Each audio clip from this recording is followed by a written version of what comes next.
남들 다 아는 것 같은데 나만 모르는 아주 사소하고 중요한 IT 이야기를 외계 없이 풀어드립니다. 세상 모두가 발전하는 그날까지 자가 발전. 발전. 네, 반갑습니다. 반갑습니다. 저는 자가발전에서 진행을 맡고 있는 문화예술 기획자, 공연업 종사자 은실장입니다. 반갑습니다. 반갑습니다. 저는 입만 살아있는 개발자 이근정입니다. 반갑습니다. 고생하십니다. 안녕하세요, 아망디입니다. 반갑습니다. 더 자세히 소개해 주십시오. 개발자 아망디입니다. 반갑습니다. 네, 반갑습니다. 아망드 씨 컨디션은 좀 어때요? 안 좋습니다. 이게 3월 달에는 아니 2월 달에는 긍정 씨가 거의 뭐 빈사 상태였고 3월 달에는 아망드 씨가 계속 아프고 4월달 기대하세요. 네, 4월 달에는 살짝 거의 유체이탈 수준 아닐지. 4월 달에 제가 아파야 되나요? 이제 그럼 그러니까요. 순서상? 네. 예약돼 있나요? 네, 아무튼 여러분 그 늦 겨울, 네. 초봄 감기, 환절기에 감기 조심하십시오. 네. 저 감기 아닌데요. 아니 뭐 감기는 아니시더라도 네. 뭐 그런 감기 걸로 유사한 거 쳐. 아니야? 이비인후과 쪽 질병이시잖아요. 네. 그런 걸로 쳐으로. 이비인후과 쪽 질병이시니까. 네. 아니, 굉장히 고통스러운 것 같아요. 중이염이라는 병이. 본인의 질병에 대해서 중이병이요? 좀 더 공유해 보시는 게 어때요? 어떤 정도의 고통이 그걸 왜 있으세요? 공유를 합니까? 굳이? 근데 아프진 않아요. 아프진 않은데. 아프진 않아요. 아프진 않은데 이게 중이염, 중이 귀에 이제 중이라는 데가 있어요. 그러니까 밖에가 이제 외이고 고막 밖이 외이고 고막 안쪽에 안쪽이? 그 작은 공간이 중이고 그 음. 안쪽보다 더 들어가면 우리가 달팽이관이라고 부르는 그 안쪽으로 더 들어가면 내인데 어. 중이 부분에 염증이 생겨서 이제 네. 그 부분에 이제 물이 차는 거예요. 어. 그래서 아프진 않아요. 그러니까 처음 며칠만 아프고 네. 그 뒤는 아프진 않은데 이게 물이 차 있으니까 물이 들어 있어요 거기에 그래서 소리가. 웅웅웅 소리가 이렇게 들리는 거야. 낙타요? 그래서 약간 일상생활이 불편한. 끔찍하다. 네, 상황이에요. 음악을 들을 때도 웅웅거릴 거 아니에요. 다른 소리를 들을 때는 그래도 괜찮은 편이거든요. 근데 이게 내가 말할 때 웅웅거려요. 아 목욕탕처럼. 이렇게 그러니까 그 물 찼을 때 물 안 빠지면 들리는 네, 소리인 거지. 그거예요. 그래서 그걸로 며칠 동안 계속 겪어야 돼요. 물을 안 빼줘요 주사기 같은 걸로? 병원 빼줘요. 그러니까 우리가 이거 왜 내가 왜 얘기하고 있는 거야? 의학 방송으로 잠깐 아니 보니까 왜 하는 거야 이거? 왜 아니 그게 뭐 콧물처럼 계속 빼면 나오고 깨면 나오고 이런 거예요? 콧물 이비인후과 가면 콧물 잠깐 불편합니다라고 네. 빼잖아. 잘한다. 잘한다 석션. 그걸 코에다 해. 귀에도 그런 걸 귀에다 해요. 한다고. 아 귀에다 해. 제가 근데 그 물이 다시 염증 또 때문에 차요? 차면 그러니까 염증이 날 때까지는 그러니까 뒤에 일찍 자고 일찍 일어나는 습관을 해야 돼요. 불가능하네요. 그러니까 저는 근데 그래서 이번 주에는 제가 회사를 제대로 간 날이 없어요. 왜요? 연차 반차 이렇게 됐어요. 그러니까 계속 컨디션이 좋다 이러고 나가면은 또 어지럽고 아프고. 이게 귀가 아프니까 어지러우니까. 나갔더니 힝 속았지 하면서 그러니까 귀에 콧물이 계속 차는 그런 느낌이군요. 콧물이 왜 비슷하죠? 자꾸 저기 귓물이 자꾸 차는 거지. 비슷한 거지. 네. 아무튼 끔찍한 병이네요. 얘기를 들어보니까. 중이염 걸린 분들은 지금 비하하시는 거니까. 아니야. 너무 고통스러울 것 같아서 얘기하는 거죠. 보통 네. 2세 3세 정도 되는 평생에 한 번은 다 걸린다. 아, 그래요? 은 실장은 한 주간 뭐 하고 지냈습니까? 저는 일단 이번 주까지가 좀 저희 공연이 바빴던 주여서 네. 좀 공연하러 돌아다니고 이제 또 3월 이제 후반부 지금부터는 좀 슉 쉬어요. 네. 나 4월 첫째 주부터 이제 올해 첫 투어에 들어가는데 그때 또 자가발전 어떻게 해야 되는지 고민을 하는 한 주가 되었습니다. 네. 고민의 결과가 있어요? 이제 뭐 해야죠. 뭐야 계속 고민. 저번에도 그랬지만 12월 달 우리가 그때 한 번 쉬었었나? 아니 그대가 빠졌죠. 내가 12월. 빠지고 그냥 진행이 됐었죠. 네. 그러니까 그때 투어 시스템이 그때는 진짜 아예 집에 오는 날이 없기 때문에 그렇게 했었는데 이번에는 저희가 이제 12월 달 그 투어 끝나고 제가 상부에 이제 캐딜락 타시는 분들한테 난리를 쳤거든요. 네. 이게 사람이 할 일정이냐? 집을 회사 입사했다고 지금 집을 내가 빚내서 구했는데 집에 4일도 못 들어갔다. 내가 누구를 위해 돈을 내고 있냐. 그럼 뭐 그랬더니 에어비앤비를 돌리라고 하더라고 나한테. 그래가지고 내가 정색을 했던 적이 있는데. 깨어 있는 분들이네. 그 회사에서 에어비앤비 돌리시는 분을 다 신고하세요 그럼. 그랬는데 했더니 이번에 스케줄이 나왔는데 월요일을 이렇게 딱 다 쉴 수 있게 해놨더라고요. 네, 그래서 뭐 어떻게든 할 수 있지 않을까. 좋네요. 어쨌든 여러분 공연 쪽은 이렇게 뭐 빌어먹기가 힘듭니다. 네. 뭐 누구나 안 힘든 일 없겠냐마는. 아마 긍정 씨는 어땠어요? 저는 책을 읽었어요. 네, 이제 시작해 볼까요? 네. 매일 특집. 책을 읽었는데. 항상 책 읽잖아. 아니 그게 아니라 그 독서 모임을 가지고 있거든요. 한 달에 한 번씩. 진짜요? 네. 그 모르는 사람들과 아니면 뭐 아시는 분들과. 이제 직접 뵌 적이 없던 분들을 만나서 알게 되는 거고. 네. 어떻게 그런 걸 만들지? 그래서 특이하다. 독서 모임을 독서요? 만들어서 독서 모임이요? 응. 본인 독서 모임 하고 있어요 그렇게? 그럼요. 내 인스타그램 가끔 올리잖아. 내가 굉장히 뒤처진 건가? 이게 네. 아 그래? 네. 다 하나씩은 다 있어. 다 요즘 소속되어 있어. 사는 20, 30대들은 다 독서 모임 한 개씩 해야 되는 거야? 그럼요. 각종 모임에 범람하는 시대에 삽니다 지금. 80세기 프랑스예요? 당연히 해야 돼. 살롱에 안 나가면 이상한 사람인 거야. 80세기는 언젠데? 80세기는 아니 80년도 프랑스냐? 아무튼 넘어갈게요. 네, 넘어가죠. 갑자기 부끄러워지네. 독서 모임 한번 찾아. 저 혹시 독서 모임에 초대하실 분 있으시면 네. 자가발전 게시판이나 이런데 저 불러주십시오. 그럼 제가 가겠습니다. 없을 거예요. 너네 거 말고 없을 네, 거예요. 올라오면 나 간다고. 없을 네. 거예요. 네, 은 실장이라고 명패 차고 갈게요. 없을 거예요. 네, 넘어가서 이번 주부터는 이제 제가 막 소리를 질렀죠. 좀 다시 이렇게 가벼운 앱들이나 이런 것들을 소개했으면 좋겠다. 뭐 하는 짓이냐. 아니 뭐 하는 짓이냐까지는 안 했지만 네. 좀 이렇게 심플하게 들을 수 있는 것들을 했으면 좋겠다. 네. 라고 해서 두 분께서 가져오신 특집이 가져와 주신 특집이 메일 특집이었습니다. 아, 근데 매일매일 쓰는 메일. 이것도 오 좋다. 뭐야? 방금 거 좋은데? 내가 제목 지어왔어. 매일매일 쓰는 메일. 이것도 은 실장이 근데 탐탁지 않아 했어요. 왜냐면 이제 기술적인 얘기가 저도 메일에 관심이 많아요. 네. 뭐 관심이 많다는 표현 좀 웃기지만, 그러니까 현대인들은 다 쓰잖아요.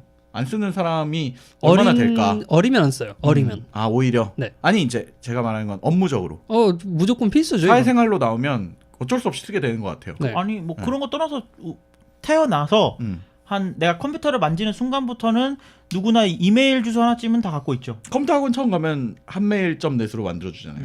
요즘도 한 메일 쓸까요?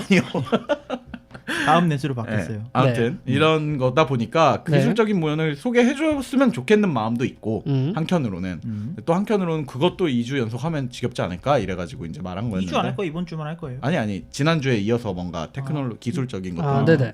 네. 그래도 재밌을 것 같습니다. 시작해 볼까요? 네. 일단 메일. 네. 메일. 진짜 이 제목을 지어놨네. 매일매일 쓰는 메일이라고. 저 매주 제목은 지어오는데 네. 창피해서 말 안 하는 거예요. 근데 이번 주 거는 좀 말할만 했나 보군요. 네, 그래서 오늘 이제 1부에서는 네.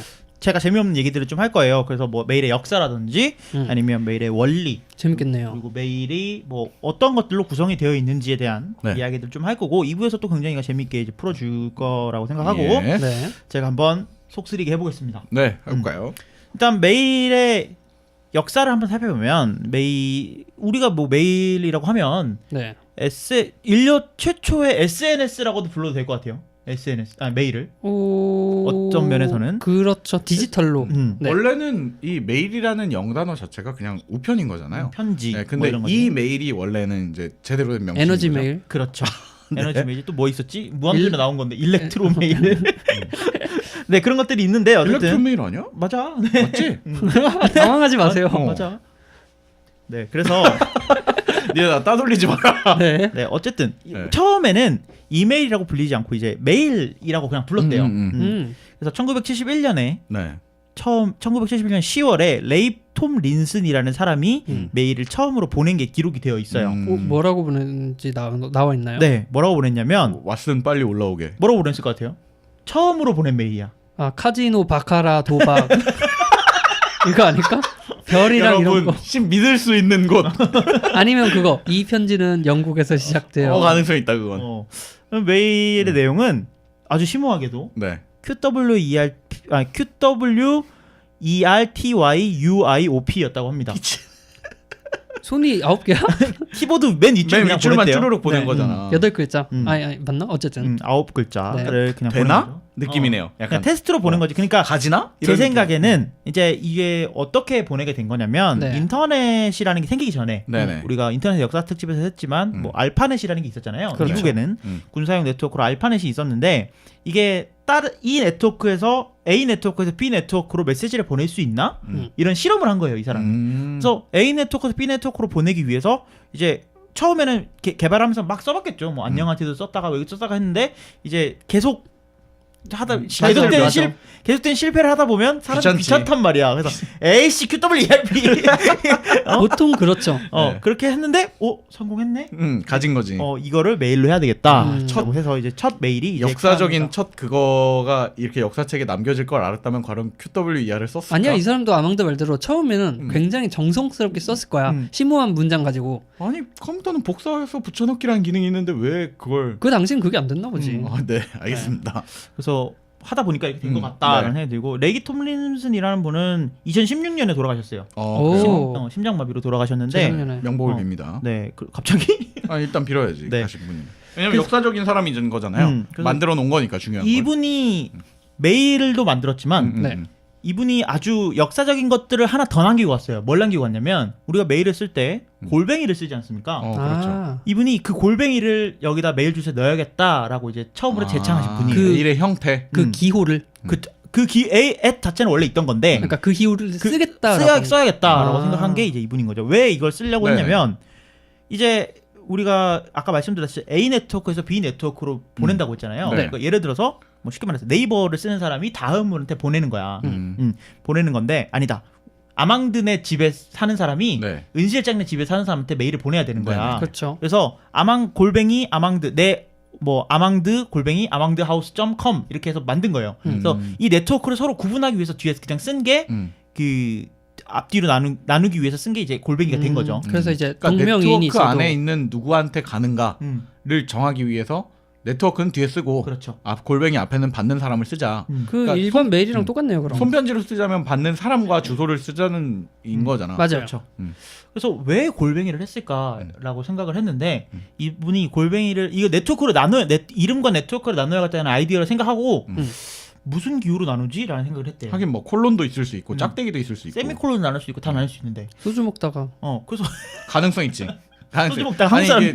골뱅이 있네. 그 골뱅이 뭐 에스카르고 이런 거 먹다가 생각이 났을 수도 있지. 네. 그래서 어쨌든 이분이 왜 이걸 했냐고 했더니까 메일에 들어갈 수 있는 기호가 뭐가 있나 이렇게 키보드를 이렇게 빤히 쳐다보고 있었대요. 그래서 대시도 들어갈 수 있고 뭐 대소문자 다 들어갈 수 있는데 골뱅이는 잘 안 쓸 것 같더라 이거야. 골뱅이를 아, 달러 표시나 이런 것도 쓸 수 있지. 쓸 수 있는데 골뱅이를 가장 인기 없던 애를 고른 그래서 거네요. 그냥 그 골뱅이로 해야겠다. 그럼 별 이유는 없었대요. 샵 안 써도 다행이다. 남들이 잘 안 쓰는. 네. 그래서 바카라 뭐 행복한 곳 뭐 믿을 수 있는 곳 할 때도 골뱅이는 안 쓰잖아요. 그러네. 왜 바 골뱅이 카 골뱅이 나 알았어. 그 달러 표시를 쓰지 그 거기다가. 골뱅이 보통 게임에서 욕할 때나 쓰죠. 네, 어쨌든. 네, 그래서 요렇게 이제 메일은 탄생을 탄생을 했다고 해요. 했군요. 근데 요때까지만 해도 이제 메일이라고 안 했다 그래요. 뭐라 이메일이라고 안 하고 그냥 메일이라 그랬다 그래요. 그냥 메일. 아니면 그냥 메시지를 보낸다. 뭐 이런 식으로 했는데 1996년에 이제 미국에서 웹메일 서비스, 그러니까 이때까지만 해도 메일 프로그램을 이용했어야 되는데 인터넷에서 메일을 쓸 수 있는 그 핫메일이라는 서비스가 등장을 하면서 드디어. 핫메일에서 이메일이라는 단어를 썼다 그래요. M사인가요? 그때는 M사가 아니었죠. 그냥 핫 메일 자체로. 핫메일이 1996년에 등장을 하고 엄청나게 인기를 얻으면서 MS가 핫메일을 샀죠. 인수를 하는군요. 인수를 해서 지금은 핫메일이 없어지고 아웃룩닷컴으로 갔는데 네. 뭐 이런 얘기는 한메일 주소 갖고 있는 거 뭔가 약간 수액인 거야 그러면은? 아니 촌스러워 보여. 그 핫메일과 한메일 그 중간 그때는 약간 헷갈리게 말하는 헷갈리지. 게 스웩이었거든. 아 그렇지. 너 핫메일 아니야 핫메일.com. 그렇지. 어. 닷컴. 그래 그거라고. 어쨌든 그래서 1996년에 이제 최초로 이메일 발송량이 일반 우편의 오. 발송량을 넘어서게 되는 몇 년이요? 96년이요. 오. 그러니까 꽤나 긴 역사 동안은 음. 여전히 뒤처지고 있었네요. 92년도까지는 거의 뭐 메일이 그냥 이메일을 안 쓰였는데 기술만 있다. 그 92년 인터넷이 보편화되면서 이 이메일 서비스가 많이 붐업이 됐다고 해요. 네. 그래서 우리나라에서는 97년에 이제 다음이 한메일이라는 한자. 네.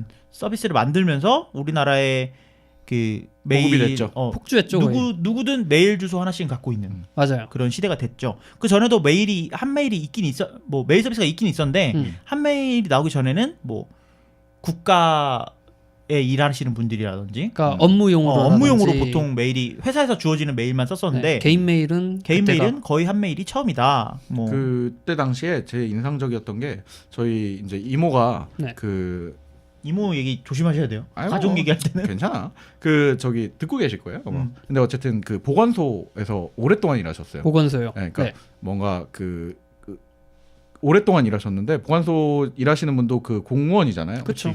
메일 주소를 언젠가 그러니까 제가 그때 당시에 좀 큰 일이 있어갖고 한동안 이제 한국을 나가 있어야 되는 일이 있어서 연락할 소통 방법을 찾다가 메일 주소를 받았어요. 근데 그냥 자기 이름 알파벳 풀로 쓰고 골뱅이 코리아닷컴이더라고. 오.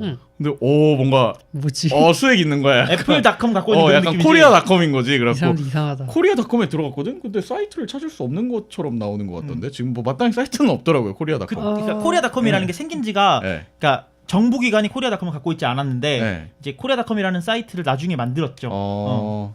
지금도 정부 기관이 갖고 있지 않는 걸로 알고 있어요. 그래갖고 그게 코리아닷컴 들어가면 지금 막 매일 연예 스포츠 뉴스 있고 포탈이에요, 포탈. 코리아.kr이었나 코리아.com이었나 아무튼 메일 주소에 굉장히 좀 신선했던 기억이 있어요. 이거 좋다. 이메일 주소 갖고 있는 거 부럽다. 이렇게 생각했었거든요. 네. 네, 아무튼 뭐 여담이었습니다. 네. 그래서 뭐 요런 은 시장이 말한 것처럼 그때만 해도 메일 주소 갖고 있으면 오 그렇지. 이런 건데 명함에 요즘은- 메일 주소 써 있고 요즘은 뭐 메일 명함에 핸드폰 번호는 뭐 프라이버시라고 안 적어놨더라도 메일 주소 메일 써놓자. 주소는 뭐 써놓는다거나 음. 그런 경우가 많죠. 그래서 뭐 요새는 이제 누구나 하나씩은 다 갖고 있는 그런 제가 시대가 뭐 됐습니다. 아시는 분은 아시지만 좀 이직 콜렉터 같은 느낌인데요. 제가 약간 음. 회사 돌아다니는 걸 취미로 이게 회사 전임은. 이직하는 걸 약간 취미로 하는 사람인데 네. 그 들어갈 때 약간 그 메일 주소 뭔지 약간 좀 중요한 것 같아요. 메일 주소 입사하면 메일 주소 주잖아요. 메일 이제. 도메인 보고 도메인 입사할 보고 때 고른다고. 약간 고민하게 되는 것 같아요. 저런 사람이 있나? 진짜 그 뭐가 중요한지 모르는. 네. 아니야, 삶은 이렇게 살 수도 있는 거지 뭐. 네, 그 그래요. 어쨌든 이제 메일의 역사를 잘 간단하게 살펴봤고 네네. 메일의 원리에 대해서 한번 얘기해 볼 텐데 네. 메일의 원리 같은 경우에는 메일은 거의 뭐 우리 애초에 만들 때부터 구조가 이제 71년에 그 메일이 처음 등장한 이래로 네. 점점 이 시스템을 어떤 형태로 발전시켰냐면 실제 이 우편 시스템을 모방해서 만드는 진짜요? 시스템이 많이 이루어져 있었어요. 어. 그래서 사실은 뭐 디지털 방식으로 음. 실시간성으로 뭔가 내가 쓰면 당장 은실장한테 배송이 되고 네. 이런 시스템으로 됐으면 더 좋았겠지만 네. 애초에 만들어진 게 실세계의 우편 시스템 모방하고 있기 때문에 네네. 이런 것들에 있어서 약간 비효율적인 부분들이 보입니다. 어떤 시스템인지 조금 더 자세하게 들어가 볼게요. 그래서 우리가 메일이 편지가 왔을 때 네네. 실제로 편지가 오면 내가 우편함에 가서 확인하지 않으면 아니, 편지가 왔는지 알 왔는지 수가 안 왔는지 없죠. 모르- 쌓여가죠 그냥 계속. 택배 같은 경우에는 두들겨서 알려주지만 맞아요, 맞아요. 편지는 우편함 꽂아 그냥 집에 가서 네네네. 내가 우편함을 열어보지 않으면 편지가 왔는지 안 왔는지 알 수가 없어요. 그렇죠. 이런 것까지 모방을 해놨기 때문에 이 메일 시스템이 약간은 비효율적으로 되어 있다라는 것들을 말씀을 드리려고 하고 그래서 지금 메일이 어떤 식으로 되어 있냐면 메일을 얘기할 때 세 가지 개체가 필요해요. 네. 조금 어려운데 그냥 뜯어놓고 보면은 되게 쉬워요. 뭐. MDA, MTA, MUA를 얘기할 건데 네. MDA는 메일 딜리버리 에이전트의 약자입니다. 배달해주는 애. 보내는 사람 보내는 사람. 음. MTA는 메일 트랜스퍼 에이전트예요. 날라다 주는 사람. 그렇죠. 그리고 MUA는 메일 유저 에이전트예요. 그냥 우리. 클라이언트. 우리인 거죠. 받는 사람. 그렇죠. 그래서 MDA는 딜리버리는 그냥 그 우편함이라고 보시면 돼요. 네. MDA가 우편함? 그리고 MTA는 우체국. 그렇죠. 우체국. 우체국이라고 하고 MUA는 우리다라고 생각을 하시면 돼요. 그래서 메일을 쓰고 이렇게 보내요. 메일을 딱 써요. 그러면 MUA들이 그러니까 우리가 모두가 MUA잖아요. MUA들이 메일을 딱 쓰면 보내요. MTA의 메일을 MTA를 통해서 메일을 전송을 해요. 날라다 어디로? 주는 사람들 통해서. MDA에다가 저장을 해놔요.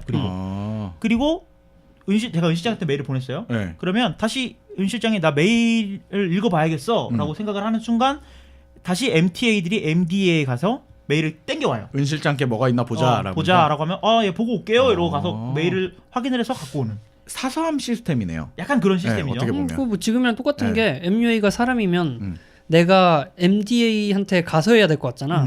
근데 그게 아니라 우체국 가서 보내죠. 그렇죠. 그러니까 MTA한테 가서 보내는 거고 MTA는 반대쪽 우편함이나 사서함에 넣어주니까 MDA로 가는 거고. 그렇죠. 오케이. 그래서 메일의 원리는 지금 다소 비효율적이네요. 우리가 생각하기에는 내 컴퓨터가 직접 그냥 MDA에 가서 게시판에 글 쓰듯이 따라라 쓰고 은 실장 안녕하세요. 이번 주 편집 좀 부탁합니다. 이렇게 써놓고 그냥 가면 될 것 같잖아요. 아니면 방명록이잖아. 아니면 은 실장한테 가가지고 그치, 다이렉트로.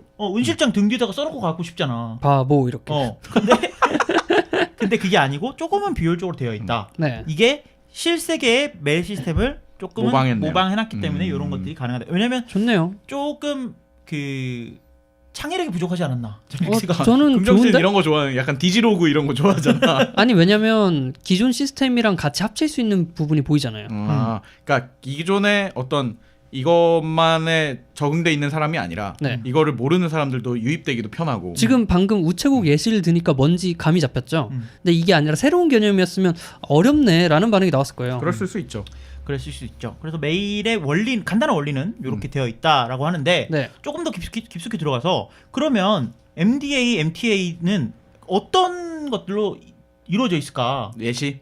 예시들을 한번 찾아보면 프로그램. 뭐 어떤 약속을 통해서 메일이 보내질까? 그래서 이런 것들을 보면은 네. 컴퓨터와 컴퓨터 사이에 뭔가 의견을 주고받는다. 이런 것들을 프로토콜이라고 해요. 사실은 그쵸. 이거 뭐 굳이 컴퓨터가 아니더라도 규약 그냥 말 그대로 규약이기 때문에 컴퓨터가 아닌 데서도 많이 쓰이죠. 긍정 씨랑 아망드랑 우리는 돈을 프로토콜로 하고 있는 건가요? 그렇지.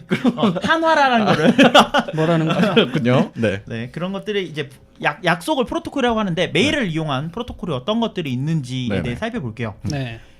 메일을 받아보는 거에 대한 프로토콜 먼저 살펴볼게요. 네네네. 우리가 메일을 핸드폰이나 컴퓨터 세팅하다 보면 메일을 어떤 방식으로 수신을 하시겠습니까? 이렇게 많이 물어봐요. 선택할 컴퓨터가. 수 있어요. 그래서 대표적으로 많이 보이는 게 POP3나 IMAP. 그래 맞아. 이건 모르는 가지고 걸 왔어. 물어봐. 그럼 답할 수가 없단 말이야. 그래서 아이씨 뭐 어쩌라는 거야. 이렇게 저 진짜 어렸을 때는 아무거나 눌러 그럼. 그냥 눈 감고 아무거나 골랐어요 그냥.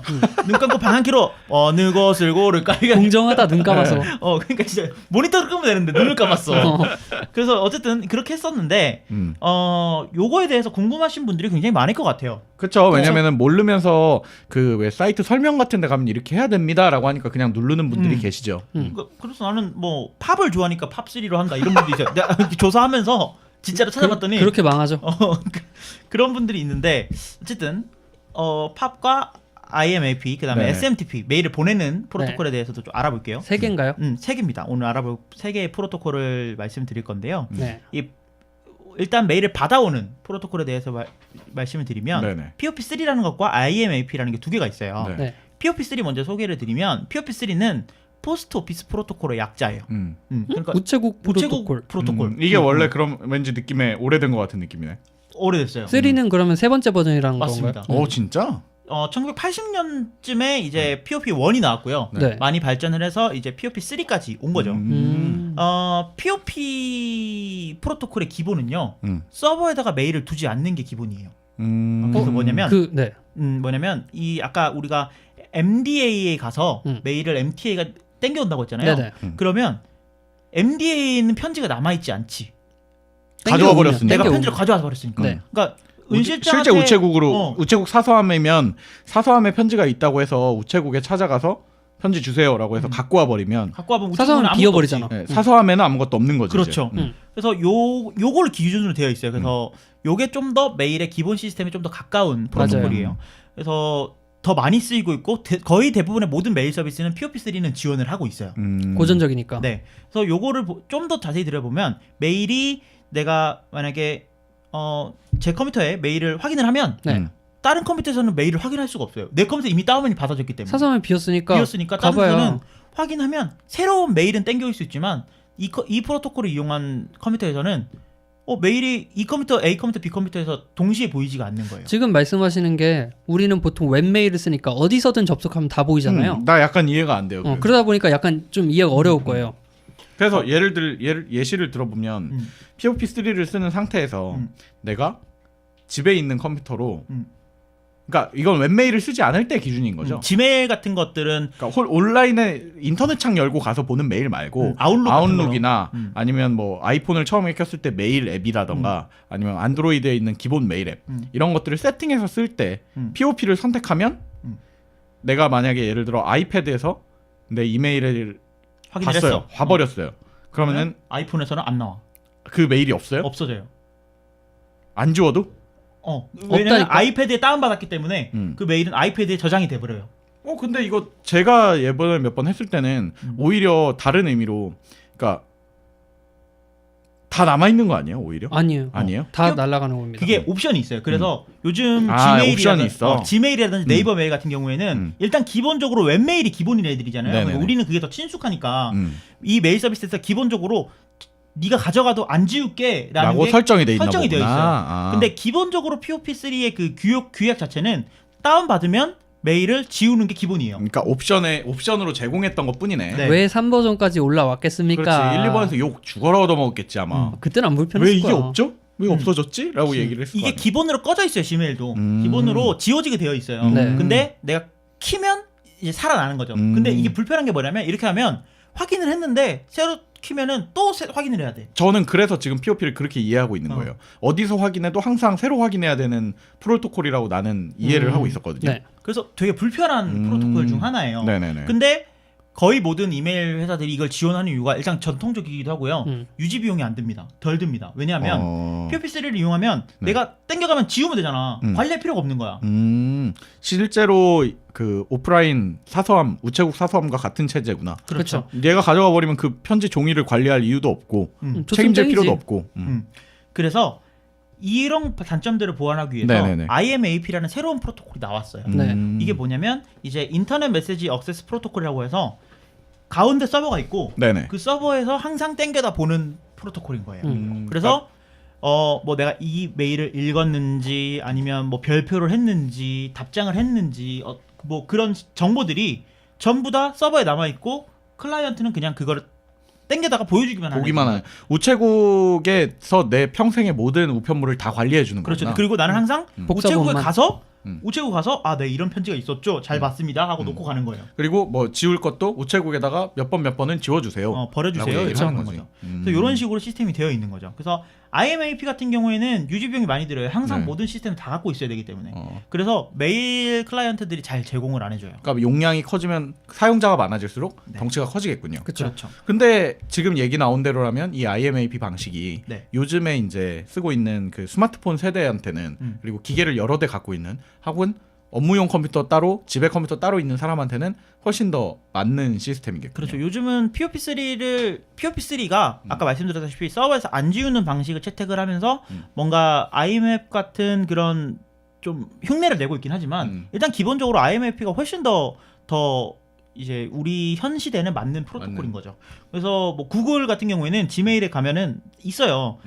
사용자마다 나는 POP3를 쓸 것이다, IMAP를 쓸 것이다 설정하는 게 있는데 네네네. 그걸 그 옆에 물음표가 조그맣게 있거든요. 네. 그걸 딱 누르면 IMAP를 쓰십시오 이렇게 나와요. 기계가 많으면 당연히 그 쓰십시오. 맞으니까. 구글은 이제 제공을 해주고 있습니다. 그리고 단순히 생각해 보면 아까 POP3가 원래는 그랬지만 이게 사용자들의 불편이 많으니 결과적으로 서버에 두는 제도를 옵션으로 제공하고 있다는 얘기잖아요. 그렇죠. 그럼 실제로 유지비를 따져봤을 때도 비슷하죠. 큰 의미가 없어져 버린 거네요. 네. 근데 일단 IMAP는 메일을 읽을 때마다 서버에 접속을 해야 돼요. 무조건. 그리고 인터넷이 연결돼 있어야 되거든요. 네. 그리고 메일을 그냥 로컬에 저장하는 기능도 있는 클라이언트들은 그렇지만 기본적으로는 내가 우체국에 항상 가서 보는 게 기본이 내이기 때문에 메일 POP3는 메일 내용까지 항상 다 다운받아 놓거든요. 그래서 인터넷이 딱 끊어져도 언제든지 모든 메일에 다 접근할 수 있는데 네. IMAP를 쓰는 메일들은 인터넷 끊어지면 메일을 못 봐요. 맞아요. 있죠. 그런 것들 있지. 그래서 이것들은 조금 왔다리 갔다리 합니다. 그러니까 장단점이 분명한 두 개의 다른 서비스네요. 네. 시스템이네요. 네. 근데 요거 두 개 다 단점이 뭐냐면 두 개 다 공통적으로 가지고 있는 단점이 실시간성이 없어요. 그쵸. 그건 무슨 뭐 어쩔 말이- 수가 없지. 무슨 말이냐면 내가 우체국에 가야지 확인할 수 있다는 거야. 우체국이 메일 왔어요라고 알려주지 않아요. 알려주지 않죠. 그건 마치 메일 왔다고 우체국에서 메일을 보내는 거 아닙니까? 그렇죠. 약간 그런 느낌이죠. 근데 현 시대 21세기를 사는 우리들은 메일이 오면 당장 메일을 확인하라고 전화를 하죠. 그쵸. 그렇지. 메일 보냈는데 메일 확인하셨나요? 라고 메일 전화 걸잖아. 클라이언트가요. 맨날 갑자기 전화가 와. 그럼 메일 왔는데 전화가 와서 메일 드렸어요. 그럼 내가 알아요. 이럴 수도 없고. 그래서 보통 메일 클라이언트들이 이런 기능 갖고 있어요. 5분에 한 번씩 메일 확인하기, 10분에 한 10분에 한 번씩 확인하기. 네, 이게 빠르면 빠를수록 배터리가 빨리 닳죠. 그쵸. 근데 이런 것들을 해결하기 위해서 MS에서는 이제 익스체인지라는 새로운 프로토콜을 만들어서 네. 전혀 다른 프로토콜이에요. 아예 새로운 프로토콜. 요거는 뭐 메일을 떠나서 캘린더, 뭐 메모 이런 것들 다 아우르는 프로토콜인데 뭐 논 외적으로 잠깐만 얘기를 하면 네네네. 실시간으로 메일이 오면 나한테 푸시를 해주는 그런 프로토콜이에요. 그래서 이런 것들이 지원이 된다라고 하면은 뭐 익스체인지를 쓰시는 것도 좋은 방법이죠. 그래서 익스체인지 같은 경우에는 좀 이렇게 대기업이나 아니면 이 서버를 관리할 수 있는 서버 전문 부서가 있는 회사들이 IT 부서. IT 부서가 지금 있는 회사들이 익스체인지로 사내 메일을 구성을 하시더라고요. 그렇죠. 부러웠지 옛날에 네. 그거. 그러면 이제 그 메일을 쓰는 사람들은 이제 익스체인지를 지원하는 클라이언트, 아웃룩이라던가 뭐 이런 것들을 쓰면 메일이 받는 순간 그냥 바로바로 알림이 온다는 거예요? 그렇죠. 메일이 왔습니다 하고 바로 알림. 그러니까 지금 말하는 게 거의 2000년대 초반이잖아요. 네. 근데 지금 스마트폰에 푸시 같은 기능이 있었다는 거야. 아, 좋네. 항상 일하다 보면 시계 오른쪽에 뜨는 거지. 메일이 왔습니다. 정말 짜증나는 환경이군요. 자, 요거는 메일을 땡겨 오는 거고 네네. 짧게 이제 메일을 보내는 거에 대해 얘기를 해보면 메일을 보내는 거는 간단하게 하나예요. SMTP. SMTP. 그래서 보통 이메일 구성할 때 음. POP나 IMAP를 선택하고 SMTP를 입력하죠. 그건 답이 하나야. 너무 답이 좋아. 하나야. 너무 좋아. 근데 SMTP가 뭔가 하고 또 봤더니 심플 메일 트랜스퍼 프로토콜이에요. 심플하네. 간단하게 메일을 보내는 프로토콜이에요. 네네. 네. 그래서 제가 이걸 조사하면서 그럼 복잡하게 보내는 건 있나? 이러고 찾아봤거든요. 네. 없더라고. 다른 프로토콜이 아예 없는 거구나. 네, 보내는. 없더라고요. 그래서 요거는 일단 하나인데 메일을 보내기 위한 프로토콜이에요. 그래서 아까 말했던 MDA한테 메일을 쓸 수 있게 해주는 그런 매개인 거죠. 네. 네, 그래서 요거는 뭐 제가 메일 SMTP를 메일을 딱 쓰고 전송을 누르면 SMTP라는 형태로 딱 갖추어져서 서버에 딱 접속이 돼요. SMTP 네네. 서버에 딱 접속이 돼서 메일의 형태로 딱 그 글자들을 보내고 얘는 접속을 딱 끊어요. 네네. 그런 형태로 돼 있어 굉장히 간단하게 되어 있고 우리가 이 프로토콜을 시뮬레이션 해볼 수도 있어요. 그래서 간단하게는 테스트. 어떤 식으로 되어 있냐면 가장 대표적으로 쓰이는 프로토콜이 네. 3개가 있는데 메일, RCPT, 데이터 이렇게 있어요. 뭐냐면 메일 띄우고 받을 사람 이메일 주소. 받을 사람 이메일 주소를 써요. 만약에 은실장@자가발전.com 네네네. 네. 메일 띄우고 은실장@자가발전.com 쓰고 엔터를 치면 또 깜빡깜빡 거리고 있어요. 어디에서요? 도스창 같은 데다가 아무데나가. SMTP 서버를 접속해서 네. 이렇게 리눅스처럼 그런 깜빡깜빡거리는 화면이 나온단 말이에요. 그럼 거기서 메일 띄우고 은실장@자가발전.com을 치고 엔터를 쳐요. 그럼 또 얘 멀뚱멀뚱 기다리고 있어요. 깜빡깜빡 거리고 있단 말이에요. 거기다가 또 RCPT 자가발전.com 이렇게 쳐요. 보내는 사람. 그리고 그리고 또 엔터를 치면 또 깜빡깜빡 거리고 있어요. 데이터를 쓰고 엔터를 딱 누르면 또 깜빡거려요. 그럼 거기다 메일 내용을 막 써요. 본문을 쓸 수 있는 거야. 그럼 막 써요. 그리고 엔터를 막 치고 엔터를 2번 딱 치는 순간 전송이 됩니다. 옛날엔 메일을 그렇게 보냈나 보군요. 이게 이제 자동으로 해주는 게 메일 프로그램인 거죠. 이런 식으로 되어 있다. 특이하네. 근데 이제 이런 과정에서 보내질 때 이게 우리 컴퓨터는 이런 말 있잖아요. 숫자밖에 모른다. 우리가 글자로 쓰지만 얘가 숫자로 바뀌어서 보내진단 말이에요. 그렇기 때문에 여기서 뭐 MIM이라는 값을 이용을 해서 구분을 하는데 아망드가 보내는 게 01010000 뭐 이렇게 바뀌어서 보내질 거야. 이진수로. 그렇죠. 그 이진수가 받을 때로 똑같이 이진수로 받아지고 그걸 다시 해석을 하거든요. 다시 말해서 메일을 보낼 때 메일 전체가 번역이 돼서 보내지는 거예요. 그렇죠. 그렇기 때문에 메일에 첨부 파일을 넣게 되는 경우에 전송이 느린 경우가 있어. 파일도 전부 다 0101 이렇게 변해야 이진수로 되니까. 바꾸니까 데이터가 많아지는 거예요. 그렇기 때문에 전송이 느려지는 경우가 있긴 해요. 그래서 요즘 그래서 이게 심플 메일 트랜스퍼 프로토콜이에요. 글자만 보낼 수 있어. 네네. 그래서 요즘 같은 경우에는 어떻게 하냐면 파일은 파일대로 옮기고 파일에 그 주소만 따가지고 메일에 붙여서 보내요. 그렇죠. 이런 식으로 되어 있다. 그리고 이제 이게 하도 오래되다 보니까 네. 2008년에 ESMTP라고 해서 네. 확장된 걸로 바뀌었어요. 네네네. 그러니까 단순하지만 확장된 거야. 네네. 그래서 뭐 첨부 파일도 좀 쉽게 보낼 수 있고 이런 것들로 바뀌었는데 여기에 기능 중에 하나가 수신 확인 기능이 들어갔어요. 원래는 그 전까지는 그럼 없었나 보네요. 수신 확인되는 게. 없지 뭐. 메일을 은실장이 받아도 내가 확인할 수가 없어. 등기가 등기요? 아니잖아. 그렇지. 은실장 씨 맞으시죠? 여기 사인해 주세요. 네, 이게 안 되는 이게 거야. 안 되니까. 택배가 근데 아니니까. 이 SMTP는 그거를 공식적으로 지원을 하기 시작했어요. 어. 근데 아무도 안 써요. 그래서 모든 메일을 받는 프로그램들이 이 ESMTP 프로토콜을 지원하게 되지만 수신하기는 막아놨어요. 맞아요. 모든 메일 프로토콜. 거의 모든 메일 있는데 안 프로토콜. 써. 그래서 서로 양쪽이 다 돼야 이걸 쓸 거 아니야. 그치. 근데 한쪽이 안 되니까 그냥 안 쓰는 거예요. 그래서 뭐 수신 확인 기능 같은 경우에는 그럼 네이버가 수신 확인을 지원해가지고 네. 우리나라 네이버 메일 쓰면 수신 확인 된다 막 이랬었잖아요. 그것도 이에 SMTP를 쓰는 거라서 상대방 쪽이 그걸 안 쓰면 얘가 읽었는지 안 읽었는지 알 수가 없네요. 우리가 Gmail에 가서 쓰다 보면은 그 이미지가 자동으로 안 불러지죠. 네네네. 이미지를 표시함 이렇게 눌러야지 나오죠. 이게 두 가지 이유가 있는데 첫 번째 이유는 데이터를 낚기 위해서. 그렇지. 그리고 하나는 수신 확인을 막기 위해서 하는 게 있어요. 그래서 그래요? 정확하게 말하면 바이러스. 바이러스도 그렇고 수신하기도 그렇고 내가 원하지 않는 액션을 취하게 되는 거죠. 뭐냐면 이 이메일이 이 네이버 메일을 보내면 네이버 메일에 같이 메일로 1픽셀짜리 아주 조그만한 이메일이 그 보내줘요. 파일이 이미지. 같이 보내져요. 어. 그래서 그 이미지를 읽는 순간 나는 안 읽었지만 나는 그 메일 이미지가 보이지도 않지만 이게 읽어지는 순간 아, 이 사람이 이메일을 읽었구나 네이버가 판단하고 수신 확인이라고 되는 거죠. 편법이네요. 약간. 어떻게 보면 편법인데 지금 수신 확인이 된다라고 하면 거의 모든 방식이 이런 방식을 취하고 있습니다. 이 ESMTP를 쓰진 않고. 그렇죠. 왜냐면 ESMTP에서 주는 서로 수신은- 양쪽 다 쓰질 않으니까. 네. 네. 근데 이제 이게 지금 말한 것처럼 이미지 가리기라든지 이런 것 때문에 무용지물이 되기도 했고 실제로 이렇게 보내면요 스팸 메일로 분류가 되는 분류가 경우가 되지. 많아요. 그래서 사람들이 스팸 메일을 확인하라고 하는 이유가 이 기능 때문에 이거 이미지가 후달리니까 그런 거 아니야. 이거 이미지가 이상한데 하는 순간 스팸으로 들어가기 때문에. 아무튼 뭐 메일 확인은 사실 이 없어도 되는 거 아니지 않나. 뭐 이렇게 생각합니다. 우리나라 특수가 아닌가 난 좀 생각해요. 우리나라 1이 안 없어지면 불안해하잖아. 약간 앞서 그쵸. 좀 불안해하고. 수신 확인에 수신함이라고 떠도 메일 확인하셨나요? 라고 전화하잖아.